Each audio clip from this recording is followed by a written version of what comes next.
سلام و درود بر شما. حسین رحیمی هستم، معامله‌گر بازارهای مالی. با شما هستم با قسمتی دیگر از دوره طراحی پلن معاملاتی. توی قسمت اول در خصوص با اهمیت داشتن پلن معاملاتی صحبت کردیم که اگر قرار باشه تریدری به سود مستمر یا حتی سود برسه، یکی از ملزوماتش داشتن پلن معاملاتی مدون، دقیق و سودده هستش.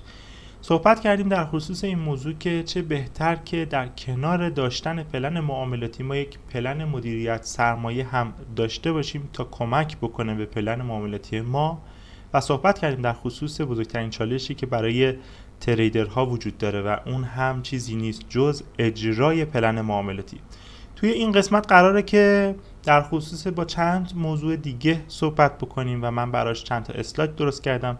اجازه بدید که اسلاید اول رو از رو براتون بخونم. سردرگمی و شک. یکی از گرفتاری ها برای معامله‌گران وسواس در طراحی پلن معاملاتی و غرق شدن در اقیانوس استراتژی ها، ربات ها، اندیکاتورها، سبک های معاملاتی، سایت ها و کلاس های آموزشی است که می تواند سالها بدون نتیجه فرد را در ماتریکس گرفتار بکنه. نکته که اینجا بهش اشاره شده این هستش که اینکه ما بخوایم تو دوره‌های مختلف شرکت بکنیم خوبه، این باعث ارتقاء دانش ترید ما میشه. اینکه جستجوگر باشیم خوبه که به دنبال سبک جدید، به دنبال استراتژی جدید، به دنبال اندیکاتورهای کاربردی، به دنبال یادگیری ابزارهای جدید باشیم خوبه. ولی نکته‌ای که وجود داره این هستش که خدایی نکرده توی این مسیر وارد ماتریکس نشیم. هم شما احتمالاً دیده باشید، هم من به قرار دیدم که افرادی سالهای سال هر موقع سراغی ازشون میگیری یا جایی میبینیمشون، باز هم میفهمیم و متوجه میشیم که باز هم دنبال یک دوره جدید هستن، باز هم در حال یادگیری سبک جدید هستن و اینها وارد یک لوپی میشن که همش دنبال طراحی پلن بهتر هستن، طراحی یک استراتژی بهتر هستن و دچار وسواس میشن. من نکته‌ای که اینجا میخوام بهش اشاره بکنم این هستش که قرار نیست ما به وسواسی برسیم یا انقدر همه چی رو بخوایم خوب اجرا بکنیم که بهترین باشیم. شما به محض اینکه یک سبک معاملاتی که احساس میکنید توش راحت هستید و به سوددهی میرسید رسیدید، بقیه زمان رو باید اختصاص بدید به قسمت اجرا و خدایی نکرده دوچار نشید به این موضوع که همش دنبال سبکای معاملاتی جدید باشید. در ادامه من یک مثالی براتون زدم توی اسلاید که باز هم اجازه بدید از رو براتون بخونم. زمانی که وارد اینستاگرام میشوید، بعد از چند دقیقه که به خودتون میاید، ساعتها از عمر خود رو صرف مطالب و ویدیوهای بیهوده کردید، یا اینکه در زندگی عاطفی بعد از چند رابطه همچنان دنبال شریک زندگی خود میگردید. این سبک میتونه برای شما عادتهای بدی رو به همراه داشته باشه که نتیجه‌ای برای رسیدن به هدف نداشته باشه، چون هر فرد، منظورم هر فرد توی زندگی عاطفیه، تازگی‌های خودش رو داره، جذابیت‌های خودش رو داره و این قضیه توی ترید هم صدق میکنه و این قضیه توی ترید هم صادقه. شما میرید ICT یاد میگیرید، جذابیت خودش رو داره، اسمارت مانی یاد میگیرید، ویژگی های خودش رو داره و اونجا هم ویژگی هایی داره که شما رو جذب میکنه. زمانی که شما وارد ترید میشید و میخواید شروع بکنید به اجرای تریدتون و روز معاملاتیتون، انقدر دیتا در ذهن شما جمع شده که اجرا کردن اینها سخت میشه. در یک سبکی با یک استراتژی میبینید که چارت رو باید لانگ بگیرید، یعنی تو اون موقعیتی که چارت هستش پوزیشن بای باید بگیرید، ولی با یه نگاه دیگه‌ای، با یک دیتای دیگه‌ای وقتی نگاه میکنید قضیه کاملا برعکس هستش و شما اینجا دوچار سردرگمی میشید که اصلا چیز قشنگی نیست. و احتمالا متوجه شدید که یه سریا شاید خیلی کمتر از شما بدونن ولی راحت تر ترید میکنن. نکته ای هم که من میخوام بهش اشاره بکنم دقیقا همین موضوعه که شما میتونید ساده ترین استراتژی رو داشته باشید ولی سودده باشید و یه فرد دیگه میتونه دریایی از دانش باشه که نتونه روی چارت این دانش رو به اجرا برسونه. اصطلاحاً میگن اقیانوسی به عمق یک بنده انگوش. من میخوام توی این قسمت به این اشاره بکنم که قرار نیست توی ترید اقیانوسی باشیم با عمق یک بنده انگشت و این اذیت میکنه فرد تریدر رو. و اینجا خواستم اشاره بکنم به موضوعی که اگر دچار این موضوع شدید کنارش بذارید. اگر وارد این موضوع نشدید اصلاً به دنبال این که بخواید خیلی وارد ماتریکس بشید نشید. اینجا یک مرز خیلی کوچیکی وجود داره که جدا میکنه از این که شما بخواید دانشیتون رو قوی تر بکنید یا این که وارد لوپ آموزش یا وارد لوپ گشتن دنبال بهترین استراتژی بشید. مرزش کجا میتونه باشه؟ مرزش اینجاست که به طور مثال فردی هستش که یک پلن معاملاتی داره، دست پا گریخته داره کار میکنه و جلساتی که مربوط میشه به بهینه‌سازی پلن معاملاتیش و نکاتی که باید بهش اهمیت بده رو داره انجام میده و در طول هفته ساعتهای مشخصی رو اختصاص میده به این که مطالبی در حوزه کاری خودش یاد بگیره که حالا میتونه پادکست باشه، میتونه کتاب باشه، میتونه فیلم باشه، میتونه آموزش‌های سبک معاملاتی باشه یا میتونه همون ویدیوها و همون کلاس هایی باشه که باهاش داره کار میکنه، همونها رو تکرار بکنه. این میشه یک برنامه‌ریزی موفق. ولی شما در نقطه مقابل و اونور مرز به این فکر بکنید که فردی هستش که 3 ماه اول سال رو اختصاص میده به یادگیری کلاس های یکی از اساتید. من خیلی دیدم که فرد با یک استاد شروع میکنه، بعضا هم استادهایی که توی ایران هستن شروع میکنن، بعد میبینن که عمق نداره، شاید اون عمقی که نیاز هست توی کلاس‌های داخل ایرانی کمتر دیده میشه و بعد از 3 ماه 4 ماه به این نتیجه میرسه که من باید به یک کلاس سطح بالاتر برم و این اتفاق رو رقم میزنه. 6 ماه کار میکنه روی دوره های بین المللی و متوجه میشه که دوره شاید سنگین هستش و توانایی این رو نداره که بخواد دوره رو ظرف 1 سال تموم بکنه. چون که عزیزان یکی از مشکلاتی که دارن اینه که عجله دارن، یعنی خیلی دوست دارن که زودتر به نتیجه و اون پولی که میخوان برسن. این مطالبی که میگم منظور من شما نیستید. خیلی از این قضایا رو خود من هم تجربه کردم، به خاطر اینه که دارم بهشون اشاره میکنم. بعد از اینکه متوجه میشه دوره خارجی اون سریعی رو نداره و نمیتونه در بازه زمانی 6 ماه متوجه بشه، برمیگرده به دوره های آبکی داخلی. سوء تفاهم پیش نیاد، دوره های ایرانی هم دوره های خوب داریم، هم دوره های آبکی داریم. من قسمت دوره های آبکی رو مثال میزنم. یادش میره که 6 ماه پیش 7 ماه پیش به این نتیجه رسید که این دوره ها بهش نمیتونه کمک بکنه. این فرد وارد لوپ میشه، بدون اینکه خودش متوجه بشه وارد ماتریکس میشه. چه بسا بعد از گذشت 1 سال یا 2 سال میگه من نمیتونم با ترید کردن دستی به نتیجه برسم به خاطر اینکه آرامش مالی ندارم. پس بذار اول یک اندیکاتوری پیدا بکنم که خطا رو بیاره پایین، به من بگه کجا خرید بکن، به من بگه کجا بفروش، یا بدتر از اندیکاتور یا سیستم معاملاتی اندیکاتور بیس به فکر این میفتن که بذار ما از یک جایی یک سیگنالی بگیریم، حالا چه کانال های سیگنال، چه حالا به هر طریق دیگه‌ای که از رو دست یک فرد دیگه‌ای بخوایم ترید بکنیم، حالا سیستم های کپی ترید یا ربات های معامله گری، که به یک سودی برسیم. بعضن اون درآمدی که توی زندگی باید اتفاق بیفته رو اتفاق بیفته و بعد شروع بکنم با آرامش به ترید کردن. باز هم این ماتریکس، باز هم توی کپی ترید به یک فردی وصل میشن، 3 ماه باش کار میکنن، 4 ماه کار میکنن، متوجه میشن که باز شاید این فرد به کارشون نیاد، تغییر میدن، دنبال ربات میگردن، با یه رباتی 1 سال کار میکنن، بعد متوجه میشن که ربات ضررده، ربات دیگه، اندیکاتور دیگه، کپی ترید دیگه، سیگنال دیگه از این کانال به اون کانال و الی آخر. به این طریق به این چیزهایی که براتون شاید آشنا باشه یا اگر آشنا نیست برید جلوتر افرادی رو میبینید که این اتفاق براشون افتاده، میگن لوپی که توی ترید به نام لوپ ماتریکس من نامگذاری میکنم. خدایی نکرده این اتفاق برای شما نیفته، چون اتفاق اصلا قشنگی نیست. من در ادامه مثالی اینجا زدم که باز هم اجازه بدید براتون بخونم. زمانی که وارد این اینستاگرام میشوید، بعد از چند دقیقه که به خودتان میایید، ساعتها از عمر خود رو صرف کردید، صرف مطالب و ویدیوهای بیهوده.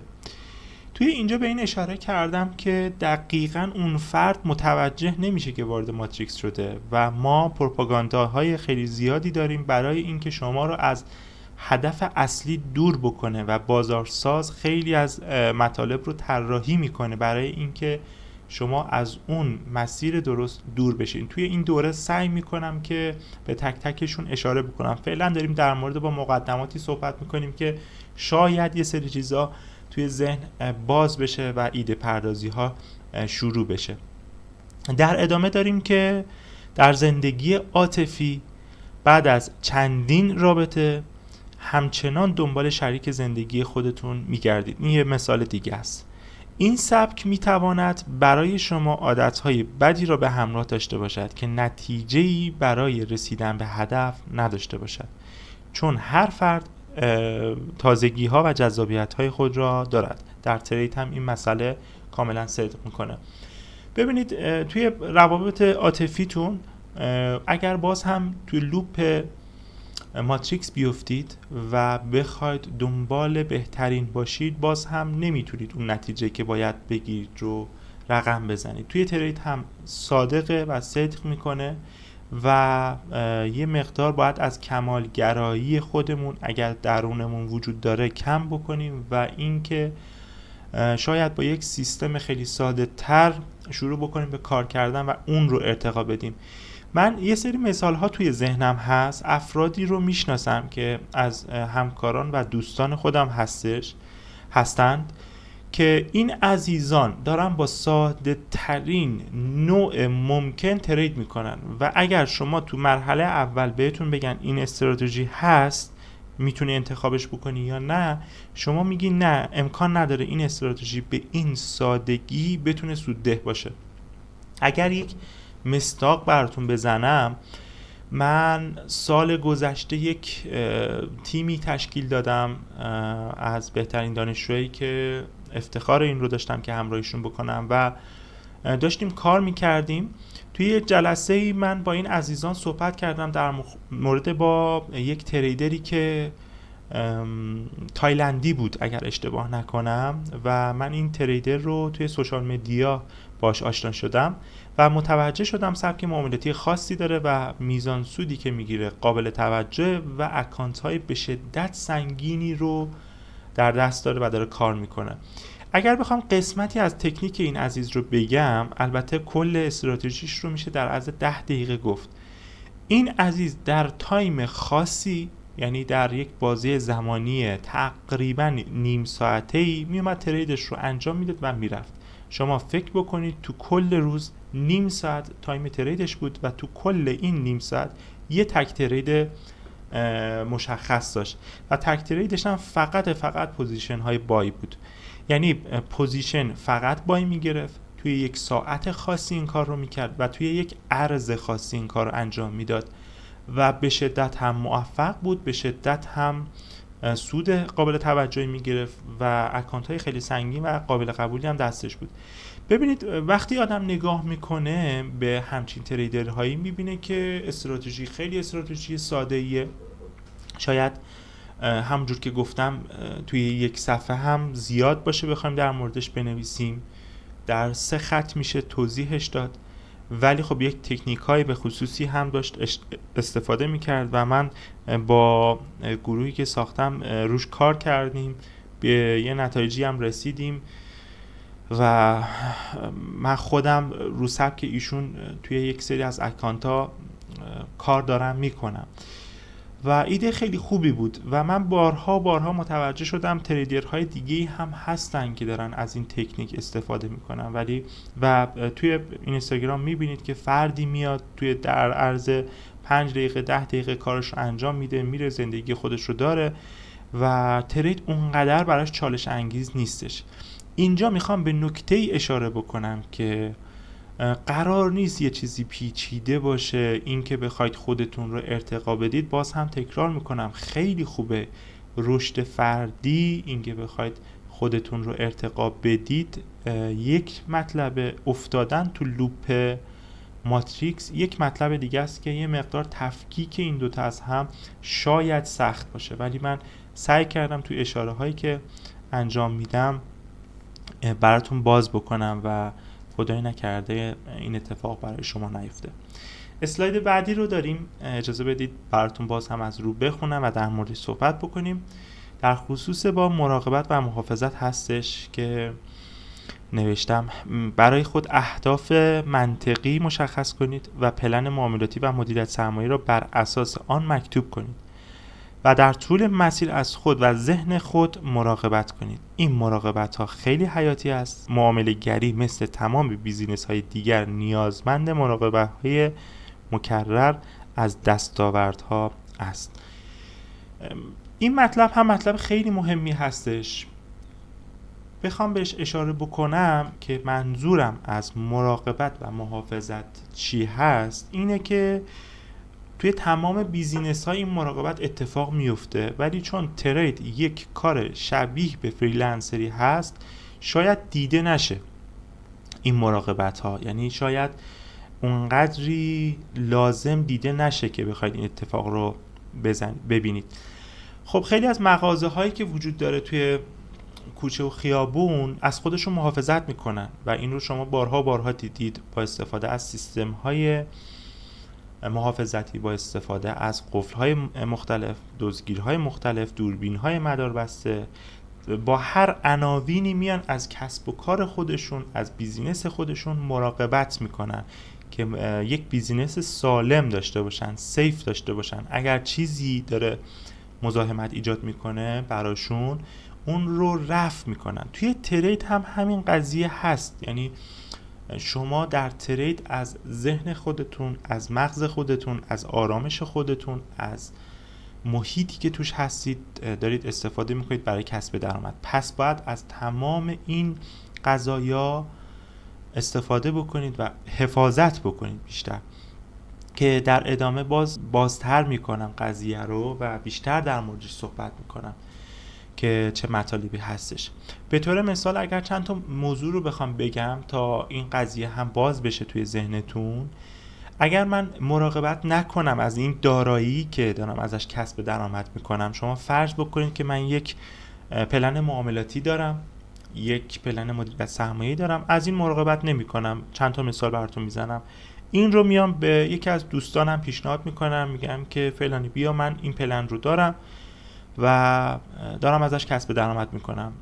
اتفاقی که میتونه بیفته این هستش که این فرد از فردا بیاد در کنار من بخواد کار بکنه، به خاطر اینکه میخواد یاد بگیره یا هر چیز دیگه ای. خود همین قضیه باعث نویز میشه، یعنی اون رفتارهایی که دو تا تریدر کنار هم هستن پیش میاد باعث ضرر شما میشه، یا اینکه هی میخواد نویز بندازه، هی میخواد تمرکزتون رو از بین ببره و این در بلند مدت شما رو اذیت میکنه و خوشایند نیست. یا به طور مثال اگر من یک تریدری باشم که پلن معاملاتیم و استراتژی معاملاتیم اینجوری باشه که تو سشن سیدنی بخوام کار بکنم حدود ساعت 4 صبح به وقت تهران، یا بذارید یه ذره اونورترش بکنیم توی سشن آسیا بخوام کار بکنم، توکیو کار بکنم، بایستی ساعت 7 صبح 6 صبح بیدار باشم. حالا فرض بکنید که من مراقبت نکنم از خودم، از دارایی که دارم ازش کسب درآمد میکنم و شبها ساعت 2 یا 3 بخوابم و شبها بیدار بمونم تا دیر وقت. این اتفاق باعث میشه که شما نتونی کیفیت مناسبی برای ترید داشته باشی. هزار من مثال میتونم براتون بزنم که این رو بهتون ثابت بکنه که بایستی از خودتون چیزی که ساختید مراقبت بکنید، محافظت بکنید تا بتونه این سود استمرار داشته باشه. از عادتهای فردیتون بگیرید تا روابطی که با اقوام و دوستانتون شکل میگیره. اگر فرد هیستریکی، فرد پرحاشیه‌ای وارد زندگیتون بشه، میتونه معاملات شما رو تحت شعاع قرار بده، شما رو عصبی بکنه و عصبی بودن خوب نیست توی ترید. آرامش رو ما توی ترید خیلی میخوایم. محیطی که توش دارید کار میکنید باید محیط آرومی باشه و در مورد با این هم صحبت میکنیم که شاید سالها طول بکشه که شما همه اینها رو بسازید و بعد به اون منطقه امن تریدتون برسید و کاملا هم طبیعیه. یعنی در طول دوره من شاید مطالبی که صحبت میکنم در موردش برای یک سری چالش باشه. مثلا دارم میگم من شاید در جلسات بعدی و در ویدیوهای بعدی صحبت بکنم در خصوص این که شما نیاز دارید یک فضای مشخصی برای ترید داشته باشید، ولی فردی که کل خونه شاید 40 متر باشه با مثلا 2 بچه نتونه این کار رو انجام بده و کاملا هم طبیعیه. یا من وقتی صحبت میکنم در خصوص این که شما باید در ترید کامپیوتر استفاده بکنید و با کامپیوتر کار بکنید، شاید افراد خیلی زیادی دسترسی نداشته باشن که کامپیوتر مناسب داشته باشن، اینترنت مناسب داشته باشن و هزار تا نکته‌ای که در آینده بهش میپردازیم. قرار نیست روز اول همه چی مهیا باشه. قرار هستش که ما به مرور با علم این که این اتفاق باید انجام بشه خودمون رو به اون حد نهایی و والا برسونیم. و قطع به یقین هم من هم روز اول همه چیز برام مهیا نبوده و اتفاقا نه تنها از صفر شروع نکردم، بلکه میتونم به جرئت بگم که از منفی شاید خیلی پایینتر، منفی 100 هم شروع کرده باشم که اگر لازم بود در ادامه چند تا از نکته ها و مثالاش رو میزنم. اجازه بدید برگردیم به اسلایدمون و من از رو دوباره براتون بخونم ادامش رو. اگر مراقبت های بعد از رسیدن به مقصد نباشد میتواند باعث از بین رفتن همه داشته ها شود و در نهایت شروع از نقطه مبدأ. بله این پاراگراف خیلی دردناکه ولی تجربه‌ای هستش که من بهش رسیدم. ترید علمی هستش که اگر شما اون آرامشه رو، اون قسمتی که دارید ازش کار میکنید رو از دست بدید، به هم بخوره، تا به دست آوردن دوباره باید همه اون کارها رو انجام بدید و از مبدأ شروع بکنید و خوب نیست. به این صورت نیستش که مثل بیزینس های دیگه فردی که حالا بوتیک داره، فردی که طلا فروشی داره، فردی که مهندسه، فردی که پزشکه، یه مدتی رو میره و مرخصی 1 ماه 2 ماه، 1 روز 2 روز 3 روز، البته 1 روز 2 روز مشکلی نداره، ولی اینکه شما یه بازه زمانی بزرگی رو از بازار دور بمونید برای اینکه دوباره به حالت عادیتون برگردید، اگر در مسیر باشید، یعنی به مقصد نرسیده باشید، اینکه فرد به مقصد میرسه و 1 سال روی پلنش کار میکنه و پلن تو جونش نفوذ میکنه، فرق داره. اینکه یه فردی در حین کاره و به اصطلاح میگن که پشتش باد میخوره. پشتش باد بخوره خیلی از مطالب رو باید از اول شروع بکنه. یک معامله‌گر از دیدگاه و ذهن خود کسب درآمد می‌کند و یک خواننده از صدای خود، یک بازیگر از ظاهر خود و یک ورزشکار از آمادگی جسمانی و بدنی خود. پس به عنوان یک معامله‌گر از ذهن و دیدگاه خود مراقبت بکنید. باز هم اینجا باید اشاره بکنم که عضوی که ما داریم باهاش کسب درآمد می‌کنیم ذهنمونه. پس باید تغذیه‌ای داشته باشیم که این ذهن رو قوی بکنه. باید سبک زندگی داشته باشیم که این عضوی که داریم ازش کسب درآمد میکنیم رو تقویت بکنه. اگر دقت کرده باشید اکثر بازیگران عزیزمون توی کلینیک های زیبایی خیلی دیده میشن، به زیبایی خودشون خیلی اهمیت میدن. چرا؟ که درآمدشون از این راهه. گوینده های صدا، گوینده های اخبار، گویندگانی که دارن از صداشون کسب درآمد میکنن، اگر دقت کرده باشین خیلی حواسشون به صداشونه، چون دارن از این عضوی که خدا بهشون داده کسب درآمد میکنن، زندگیشون رو میچرخونن. یا این که من توی مثال زدم ورزشکاری که حالا داره در رده حرفه‌ای کار میکنه خیلی به سلامت جسمانیش اهمیت میده. ما ورزشکار حرفه‌ای رو کمتر میبینیم که ریتم خوابش به هم بخوره، آخر هفته بره پارتی، نمیدونم حالا اگرم بره با قاعده و قانون میره، تو فصلهایی میره که نیاز نیست شاید بهترین خودش باشه، توی استراحتاش میره، ولی یک برنامه‌ای دارن و شما هم که به عنوان یک تریدر هستید باید از عضوی که دارید ازش کسب درآمد میکنید مراقبت بکنید. هزاران نکته شاید به ذهنتون برسه که این مراقبت ها اتفاق میفته. الان شاید یک سریو که دارن این ویدیو رو میبینن به این برسن که شاید این فعالیتی که من دارم روزانه انجام میدم ضرر بزنه به تریدم. پس اگر خودت آگاهی استوب بزن و این رو توی اولین نکته‌ای که در خصوص پلنت هست بنویس. پلن چیزی جز قواعد و قانونی نیستش که بایستی شما رو به بهتر شدن تبدیل بکنه. اگر من به طور مثال مدیتیشن باعث میشه ذهن آرومتری داشته باشم، خب این رو توی پلن معاملاتیم قطعا میارم. اگر صبح دوش گرفتم باعث میشه من ذهنم زودتر رام بشه، زودتر بخواد کار بکنه، پس این کار رو انجام میدم. اگر که شب دیر خوابیدم باعث میشه که ذهن من آسیب ببینه، حتما باید کنارش بذارم. و هزار تا نکته‌ای که میتونید حدس بزنید. اگر ارتباط با یک سری افراد بهتون آرامش میده، خب اون ارتباط رو حفظش بکنید. اگر ارتباط با یک سری جمع ها باعث کلافگی شما میشه، خب اون جمع ها رو کنار بذارید. اینها همه مواردی هستن که توی ترید مهمن. یه چیزی که من خودم توی ترید دوستش دارم و ترید رو بهش علاقه‌مند شدم و الان نمیتونم رهاش بکنم، این موضوع هستش که یک تریدری که قرار باشه موفق بشه در مرحله اول باید فرد منظم، فرد قانونمند باشه و بتونه روی خودش کنترل داشته باشه. من اینو تو ترید خیلی دوست دارم.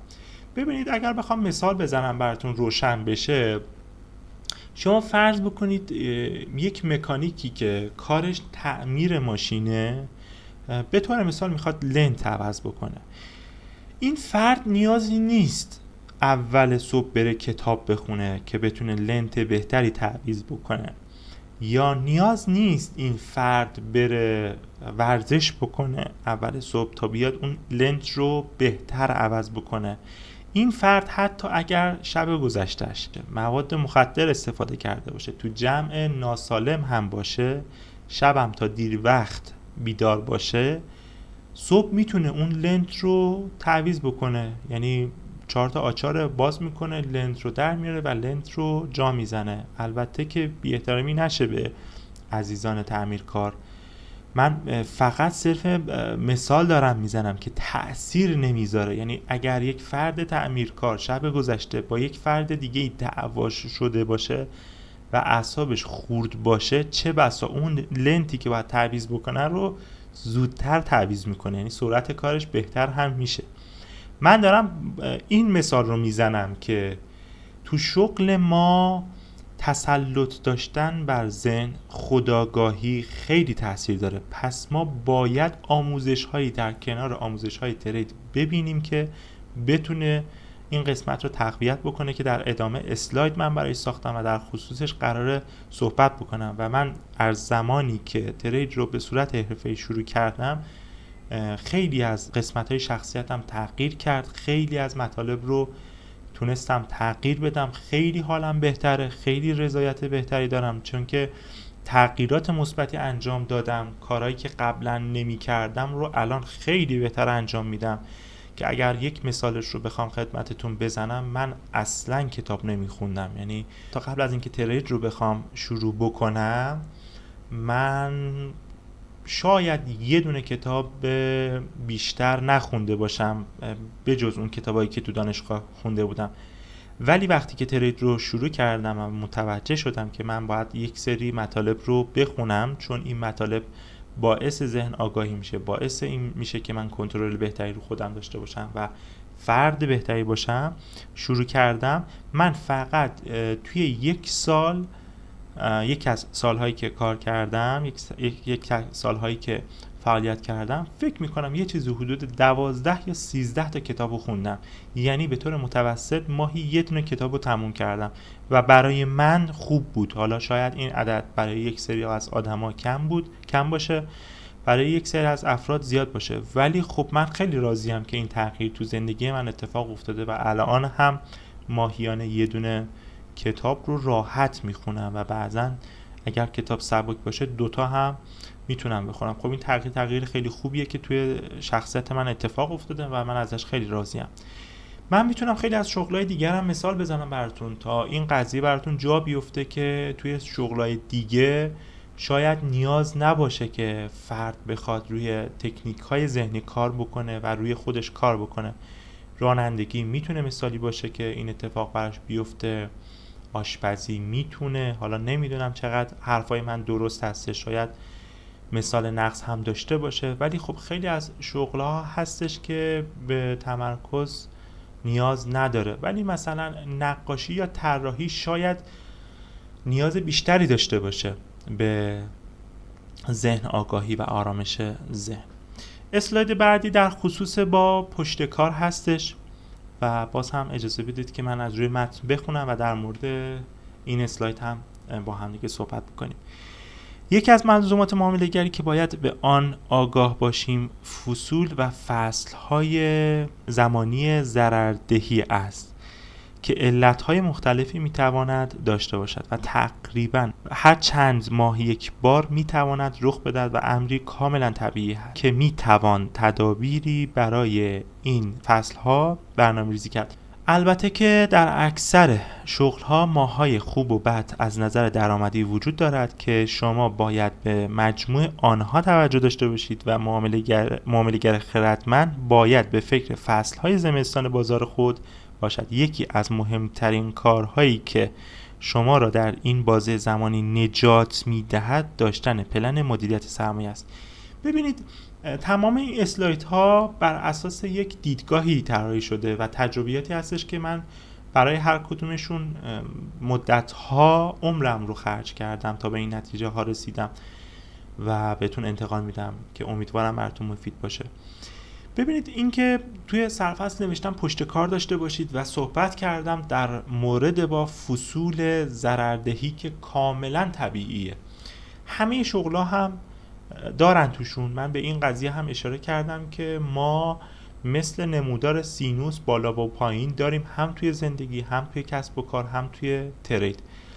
پس اگر شما 1 هفته، 2 هفته، 1 ماه وارد ضرر شدید، ضرر منطقی دارم در موردش صحبت میکنم، قرار نیست که بزنید زیر میز، قرار نیست که به همه چی شک بکنید، بگید این پلن دیگه کار نمیکنه، بگید این سبک دیگه به درد نمیخوره یا 1000 تا نکته دیگه عصبی بشید. و در ادامه به این اشاره کردم که یکی از چیزهایی که شما رو توی این بازه ها نجات میده دقیقاً پلن مدیریت سرمایه است. ببینید یکی از جاهایی که پلن مدیریت سرمایه خودش رو نشون میده همینجاست. شاید شما بعد از اینکه 1 سال تریدر شدید و به سود رسیدید بگید که خب من که دارم ماهیانه 5% سود میگیرم از بازار و توی هر تریدم دارم 0.1 ریسک میکنم و خب حرفه‌ای هم شدم، بیام این 1/100 ریسک رو توی هر ترید افزایش بدم و قاعدتاً و بدیهیه که با افزایش میزان ریسک هر ترید شما اگر ماه معاملاتیتون سود ده باشه قاعدتاً باید سود بیشتری رو کسب بکنید.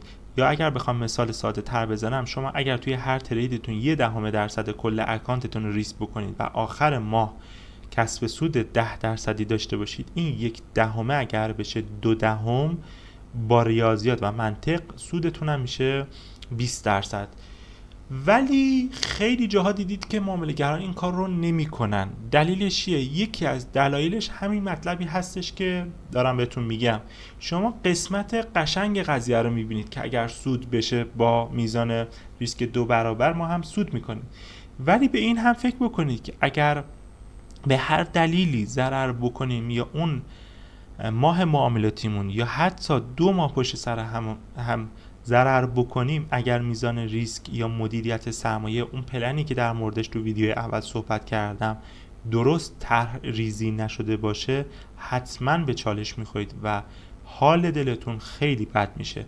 چرا که ریتم زندگی تغییر میکنه وقتی که درآمد کم میشه یا حذف میشه و میتونید یک تریدر خردمند میتونه جلوتر از این برنامه ریزی های خودش رو برای این فصولی که الان دارم خدمتتون میگم که وجود داره برنامه ریزی بکنه.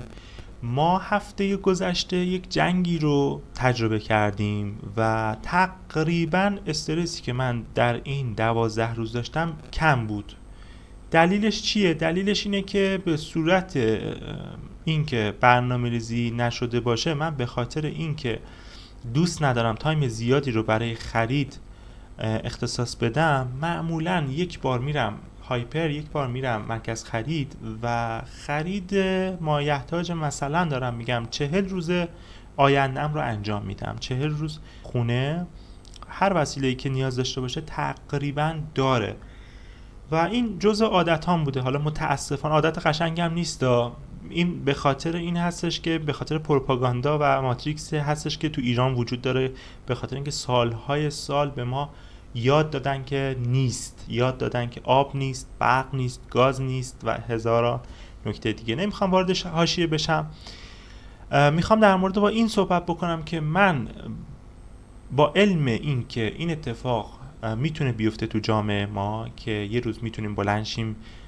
مواد بهداشتی نباشه، یه روز میتونیم بلند شیم آب نباشه، یه روز میتونیم بلند شیم نمیدونم شاید یک کالایی نایاب بشه، معمولا هم به خاطر صرفه جویی در زمان، هم به خاطر اینکه خرید بهتر و پویاتر و هدفمندتری داشته باشم این کارو میکنم. اتفاقی که افتاد بعد از اتفاق و شروع جنگ، من استرس خیلی کمتری رو تجربه کردم و میدیدم که خیلی ها در فروشگاه ها هجوم آوردن.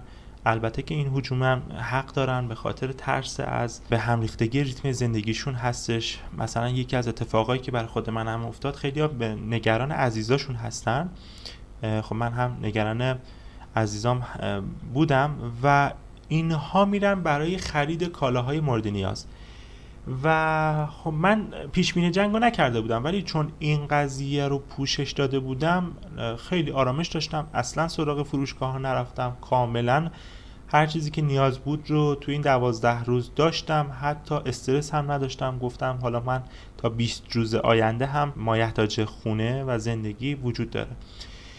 در ترید و در کار هم چه بهتر که شما این پیش بینی رو بکنید که خدای نکرده شاید یه اتفاقی برای خودتون بیفته، شاید یک جشنی پیش بیاد که نتونید 10 روز ترید بکنید، شاید اینترنت قطع بشه، 1000 تا اتفاق بیفته، پلنتون به مشکل بخوره و نتونید کار بکنید.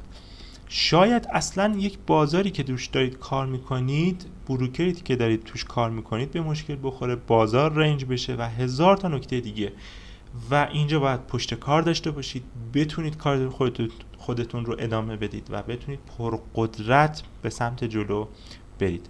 اجازه بدید ادامه اسلاید رو بخونم.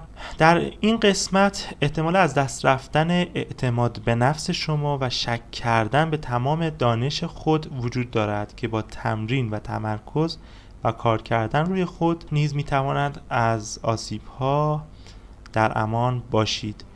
استمرار داشتن رمزی است که اگر در هر کاری آن را رعایت کنیم با احتمال زیاد به هدفمون میرسیم. من توی پارت قبلی همین صحبتم در مورد با عوامل بیرونی صحبت کردم که میتونه اتفاق بیفته، ولی توی این پاراگراف اشاره کردم به عوامل درونی، عواملی که مربوط به پلن میشه. شما دارید با یک ستاپ معاملاتی کار میکنید و متوسط ماهیانه 6% هر ماه داشتید میگرفتید. 1 ماه اتفاق میفته که سود نمی کنید و حتی ضرر هم می کنید. به محض اینکه اکانت وارد ضرر میشه، شما به دانشی که دارید شک میکنید، اعتماد به نفستون رو از دست میدید و حالتون بد میشه. شاید فکر بکنید که این اتفاق کمتر میتونه براتون بیفته، ولی باید بهتون بگم که برای من هم به کررار اتفاق میفته. آدم نمیتونه بگه که این اتفاق رو میتونه کنترل بکنه، بالاخره آدم هستیم و احساسات داریم. به محض اینکه یک موردی، یک مشکلی توی اجرا پیش بیاد، اعتماد به نفس کمی کاسته میشه، ولی میتونیم با یک سری تکنیک این اعتماد به نفس، این حال خوب، این دانشی که داریم رو حفظ بکنیم. و من منظورم توی این اسلاید این هستش که از تکنیک های استفاده بکنیم که چه اون روز ضرر کردیم چه سود کردیم، در هر دو صورت میزان اعتماد به نفس، میزان حال، میزان بشاشیت یکی باشه و خنثی باشه. فکر میکنم تا اینجا برای این قسمت کافی باشه و استفاده کرده باشید. امیدوارم که براتون مفید بوده باشه. پرسود و پربرکت باشید.